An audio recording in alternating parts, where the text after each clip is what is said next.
Hello everyone, welcome to my new video. मैं आपका दोस्त मदद सर के लिए नया वीडियो लेकर आ चुका हूं, जिसमें हम लोग देख रहे हैं डीएस से क्या होता है। बेसिक प्रॉब्लम्स होते हैं, इसको हम लोग सॉल्व करते हैं अपने एल्गोरिथम लगा के, लॉजिक लगा के, और उसको हम लोग तो जैसे कि मैं आपको कुछ दिखाता हूं। जैसे जैसे कि ये प्रॉब्लम दिया हुआ देख सकते हैं, प्रॉब्लम है। इसमें क्या कर रहा है, मैं nth नंबर को मैं फाइंड कर रहा हूँ nth नंबर का सम। तो इसमें मैंने एक लॉजिक लगाया, लूप लगाया, बस सम मैंने फाइंड किया और मुझे सम मिल गया यहाँ पे। तो जिसमें प्रिंट कराऊंगा यहाँ मुझे सब मिल गया, ठीक है। और इसको मैं और मुझे बोलेगा कि और इसको ऑप्टिमाइज़ कीजिए, और कोई दूसरा वे है जो इससे आसान हो। तो हम लोग क्या करेंगे, इसको हटा देंगे, और यहाँ पे हम लोग और एक सिंपल सा वे जो हम लोग को याद है, n+1 प्लस डिवाइड बाई 2। ये सेम चीज़ लिखिएगा, आपको सेम आंसर मिलेगा। यहाँ पे 55, सेम चीज़ यहाँ पे 55, ठीक है। तो ये क्या है, ये हम लोग का एल्गोरिथम है, ये हम लोग का लॉजिक है जो हम यूज़ करते हैं प्रॉब्लम सॉल्विंग के लिए। तो इसको कहते हैं डेटा स्ट्रक्चर, मतलब कि प्रॉब्लम को आप सॉल्व करते हैं अपना लॉजिक लगा के कि इस तरह कौन सा आसान होता है। तो इसमें फ़ायदा क्या है, तो सेम चीज़ आपका आंसर मिल रहा है, सेम मिल रहा है, उसमें मिल रहा है। जब आपने लॉजिक लिख दिया, आपको पूछेगा इसका टाइम कम्प्लेक्सिटी बताओ। टाइम कम्प्लेक्सिटी क्या है, इसका टाइम कम्प्लेक्सिटी क्या होगा, तो इसका बेसिक टाइम कम्प्लेक्सिटी होगा big O(1), जो कि बेस्ट है big O(1). और दूसरा जो मैंने लिखा था उसका क्या था, जैसे ये वाला था for let i equal to 1 से, अगर 0 1 से चलते हैं, और इसको हम लोग करते हैं इक्वल टू n चलते हैं, उसके बाद n प्लस प्लस, और सेम चीज़ यहाँ पे निकालते हैं सम इक्वल टू, और यहाँ पे इक्वल टू सम i। तो इसका टाइम कम्प्लेक्सिटी क्या होगा, इसका होगा big O(n). अभी तो n का वैल्यू 10 है, अब मान ले 10 का बढ़ता हो जाएगा, तो इसका टाइम है जी big O(n), इसका टाइम कम्प्लेक्सिटी big O(1). ये कैसे आप फाइंड कर रहे हैं, ये कैसे फाइंड करें, तो यही चीज़ हम लोग आज देखेंगे, ठीक है। क्या समझ गए, तो ये दिमाग रखिएगा, इसका टाइम कम्प्लेक्सिटी क्या है big O(1), इसका टाइम कम्प्लेक्सिटी big O(n), ठीक है। तो ये दिमाग रखिए, आज हम लोग देखने वाले हैं time complexity and space complexity, जो कि आपको जब भी कोई लॉजिक लिखिएगा, जब भी कोई आप अपना एल्गोरिथम लिखिएगा सॉल्व करने के लिए, है ना, तो उसका आपको टाइम कम्प्लेक्सिटी पूछेगा। स्पेस कम्प्लेक्सिटी का मतलब कितना टाइम ले रहा है, मतलब कि पूछे इसका टाइम कम्प्लेक्सिटी क्या है, इसका स्पेस कम्प्लेक्सिटी क्या है। बेसिकली यहाँ पे टाइम कम्प्लेक्सिटी मतलब ये नहीं है कि इसका टाइम बताइए। जैसे कि मैंने यहाँ पर रन किया,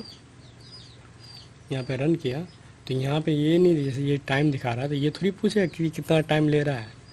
तो यहाँ पे टाइम कम्प्लेक्सिटी मतलब होता है प्रोसेस, कि कितना देर में प्रोसेस का, इसका प्रोसेसर जो है, इसका कंपाइलर कितना देर में इसको एग्जीक्यूट कर रहा है। फिर मैं इसको रन करूँगा तो देखिए इसका टाइम फिर चेंज हो जाएगा, फिर मैं रन करूँगा फिर चेंज हो जाएगा, समझ गए। तो टाइम कम्प्लेक्सिटी कितना कम हो रहा है, क्योंकि इसमें तो टाइम तो कुछ भी ले सकता है। अब हम देखें टाइम कम्प्लेक्सिटी होते हैं क्या, ठीक होता है क्या है।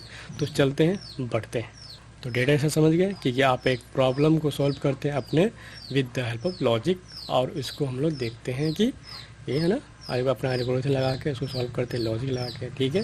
तो उसको डीएस से और डेटा को मैनेज करते हैं हम लोग, ठीक है। तो डेटा स्टेज क्या होता है, डेटा को मैनेज करता है, ठीक है। आगे बढ़ते हैं, और हम लोग आज देखने वाले हैं टाइम एंड स्पेस कम्प्लेक्सिटी। तो टाइम बेसिक क्या होता है, किसी भी टास्क को, किसी प्रॉब्लम को आपने लिखा और उसको कंपाइलर या इंटरप्रेटर, वो जो आप सॉल्यूशन लिखे हैं, वो जो आप कोड लिखे हैं, वो कितना देर में कंपाइलर उसको रीड कर रहा है, मतलब एग्जीक्यूट कर रहा है, कितना टाइम ले रहा है, तो उसको बोलते हैं टाइम कम्प्लेक्सिटी, ठीक है। स्पेस कम्प्लेक्सिटी क्या होता है, तो स्पेस कम्प्लेक्सिटी सेम चीज़ कि वो कितना मेमोरी लेता है, कितना स्पेस लेता है मेमोरी में जब वो रन होता है, तो उसको बोलते हैं स्पेस कम्प्लेक्सिटी। तो दोनों हम लोग आज देखेंगे, ठीक है।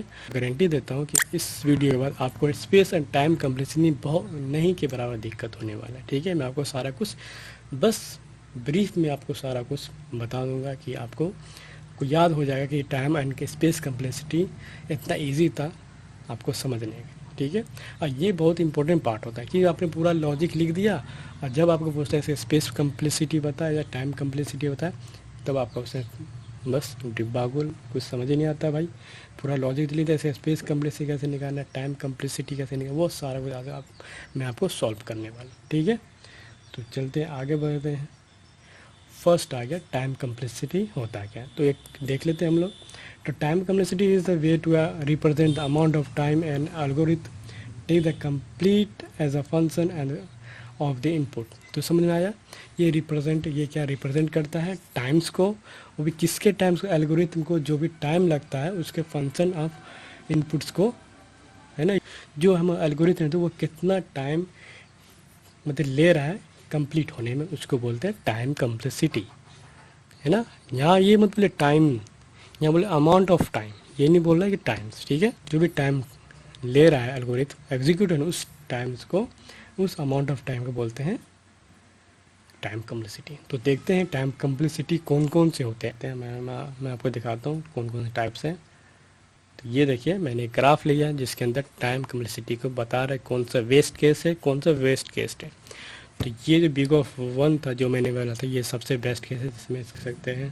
फिर यहाँ पे इसके सिवा ये लॉग है और ना big of N log N, इसको बोलते हैं बिगो, ठीक है। इसको क्या बोलते हैं, तो इसको बोलते हैं बिगो। इसको ये जीरो को इसको क्या बोलते हैं, बिगो, बी आई जी। इसको बोल big of 1, big of log N, big of N, big of log N, ठीक है। इसको इस तरह बोलते big of X square, big of ये। तो ये हो जाएगा टाइम कम्प्लेक्सिटी। तो ये क्या है, ये टाइम कम्प्लेक्सिटी के टाइप्स हैं कौन से, ये इसके ये सबसे बेस्ट केस है, उसके बाद ये, उसके बाद ये उसके बाद ये, सो ये इसका ये तो ग्राफ से पता चल रहा होगा, ठीक है। तो हम लोग देखते हैं ये होता क्या है, ठीक है। बस इतना दिमाग रखिएगा, ये ग्राफ जैसे है। अब दिमाग रखिए ये जो ग्राफ्स है ये टाइम कम्प्लेक्सिटी का ग्राफ है, ठीक है। तो हम लोग एक के बाद एक देखते हैं कि आपको इसमें, ठीक है। तो आपको कौन सा मतलब कौन सा पता चलेगा, आपको कब पता चलेगा कौन सा ये टाइम कम्प्लेक्सिटी कब आता है, ठीक है। ये कब आता है, ये कब आता है, ये आप कब बताइएगा। आपको ये जो आप जैसे सॉल्यूशन लिखे उसी टाइम आपको पता चलता है कौन सा टाइम कम्प्लेक्सिटी होता है क्या, ठीक है। चलते मैं आपको दिखाता हूँ। तो जैसे कि यहाँ पे दे रखा है, मैंने यहाँ पे दे रखा है big of example big of 1। तो इसका टाइम कम्प्लेक्सिटी बता देता हूँ, ठीक है। इसमें देख सकते हैं, इसे मैंने फंक्शन लिखा है, ठीक है, एक वैल्यू लिख दिया। तो यहाँ पे वैल्यू फाइंड कर रहा हूँ एरे का, है ना, जिसका क्या है लास्ट वैल्यू मैं फाइंड कर रहा हूँ एरे का, जो मैं डायरेक्ट एक ही बार में जैसे ये चलेगा मुझे इसके एक ही बार में मुझे मिल गया। जैसे मान लीजिए अगर लूप लगा होगा इसमें भी, अगर लूप लगता भी तो क्या करता, लूप से कोई मतलब ही नहीं होता, क्योंकि लूप का वैल्यू एन का वैल्यू कितना होता है 1 आता, और उसका वैल्यू क्या होता है, एन का वैल्यू क्या होता है 1, ठीक है 1 होता है। इसका बिगो ऑफ क्या होता है 1, तो यही वाला हो जाता, ठीक है। तो यहाँ पे हो गया, यहाँ पे क्या हो गया, यहाँ पे एन का वैल्यू बाद बाई चांस कोई लगता भी तो कोई मतलब नहीं होता, ठीक है। और यहाँ तो अभी हम लोग बिग ऑफ 1 पे जाते हैं। जैसे कि बिग ऑफ इसमें एक ही बार में मुझे ये चीज़ मिल गया, ठीक है। अगर मैंने यहाँ पे कुछ एरे लिख लिया, एरे यहाँ मैंने फाइंड कर दिया 2 3 3 5 6 2 का पहले लेंथ दे दीजिए। तो लेंथ पहले let height length equal to array dot length, ठीक है। लेंथ यहाँ पे एच डाल दीजिएगा, हाइट, ठीक है। यहाँ तक चलेगा, 0 चलेगा। और मुझे यहाँ पे फाइंड करना है कुछ पर्टिकुलर वैल्यू, तो यहाँ पे इफ़ लगाने से मुझे यहाँ पे 5 ढूंढने का है। तो यहाँ पे डाल देता हूँ एरे आई इक्वल टू कोई वैल्यू मैं यहाँ पे लेता हूँ, के का वैल्यू कुछ ले देना, जैसे 5 ले देता हूँ। मुझे जब ये मिले तो बस मेरा काम खत्म, इसको प्रिंट करा दो, बस बाहर निकाला। तो इसका जैसे आई का वैल्यू कितना पर है तो मुझे आई का वैल्यू दे देना, ठीक है। बस इसको आप रिटर्न कर दो यहाँ से। जैसे मैं इसको रन करूँगा देखिएगा ये मुझे आई का वैल्यू दे दिया, सॉरी यहाँ पे सॉरी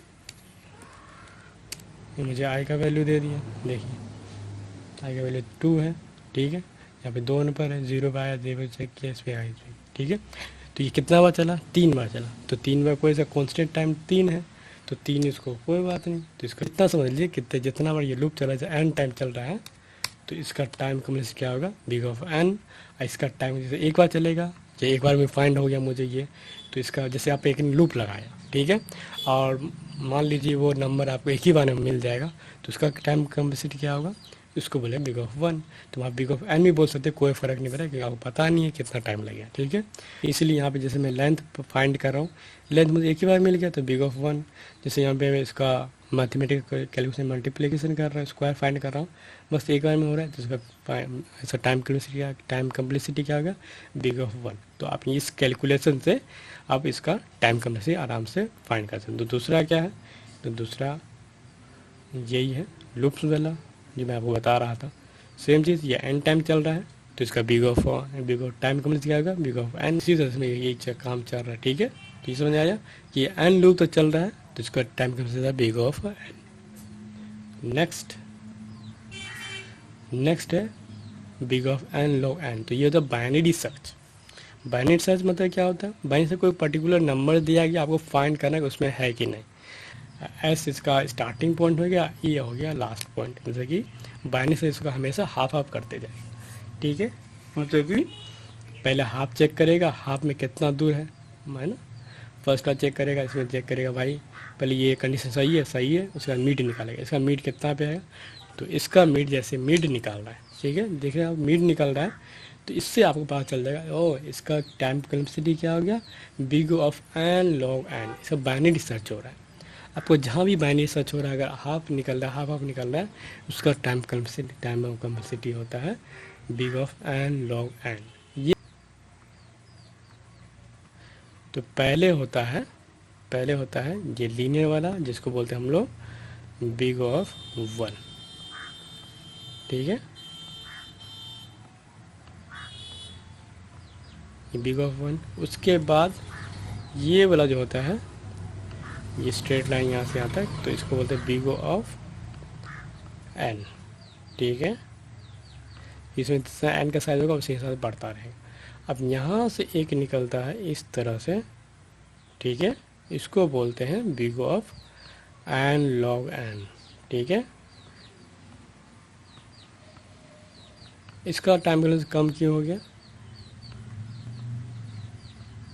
इसका टाइम कम इसलिए हो गया क्योंकि इसमें जो है ना, देख रहे होंगे, इसमें सही बात है, इसमें तो पूरा हम सर्च करने का है, बस क्या मतलब आधा सर्च कर रहे हैं, मतलब कि पहले हाफ चेक पहले यहाँ से लेकर फर्स्ट का चेक किए, यहाँ से यहाँ तक, और उसका पहले हम लोग हाफ निकाल लिए, यहाँ से अब उसको चेक करने का ये नंबर किस में होगा, पहले यहाँ पे चेक किया, अगर ये नंबर इससे अगर छोटा है तो उसका एस रख दो, एस का वैल्यू जो भी है उसका मुझे मीट से फिर स्टार्ट करो, जैसे कि एस का वैल्यू क्या था, अगर इसके बीच में नहीं है, अगर यहाँ चेक करेगा आर मीड कितना निकला, जो भी मीड निकला मान लीजिए 3 निकला, तीन पे कोई वैल्यू है 6 है, मान लीजिए 6 से अगर कितना है 8 है, ये देखेगा 8 बड़ा है, तो इसका एस का वैल्यू कितना आ जाएगा, तो मीड से एक प्लस आ गया, यहाँ आ जाएगा, ये आ जाएगा। अब यहाँ से लेकर यहीं तक चेक करेगा, समझ में आया। तो ये हाफ चेक कर रहा है, लेकिन ना कि पूरा एन तक चल रहा है, ठीक है, एन तक चलता है, इसका भी क्या होता है, डायरेक्ट हम लोग आते हैं बिग ऑफ एन, ठीक है, समझ आया। तो बिग ऑफ एन चलेगा अगर पूरा लूप एन तक चला, पर इसमें ऐसा तो नहीं है, फिर पर हाफ चल रहा है, इसके भी बोलते हैं इसको big of N log N, ठीक है। तो ये कौन सा हो गया, ये हो गया big of N log N, ठीक है। इसलिए तो समझ में आया, जैसे आप हाफ निकाले कोई बाइनरी सर्च कर रहे हैं, उसका टाइम कम्प्लेक्सिटी क्या होगा, big of N log N. तो ये दिमाग रखिएगा, ठीक है, क्योंकि कन्फ्यूज़न नहीं होगा फिर, ठीक है। कोई आगे बढ़ते हैं, आगे है एन स्क्वायर। तो ये सिंपल सा आपको सिर्फ पहचानने का है, ठीक है, सिंपल है। इसमें क्या है, इसमें 2 लूप होगा, एक फर्स्ट एन तक चलेगा, दूसरा भी एन तक चलेगा। तो इसका भी हो गया टाइम कम्प्लेक्सिटी क्या हो गया, इसका भी time complexity N big of N, ठीक है, एन हो गया, और इसका भी टाइम कम्प्लेक्सिटी क्या हो गया, बिग ऑफ एन, ठीक है, बिग ऑफ एन। अब दोनों का फिर हो जाएगा यहाँ पे मल्टीप्लिकेशन, तो ये हो जाएगा big of N square, same base same है तो इसको प्लस हो जाएगा बिग ऑफ एन स्क्वायर, ठीक है।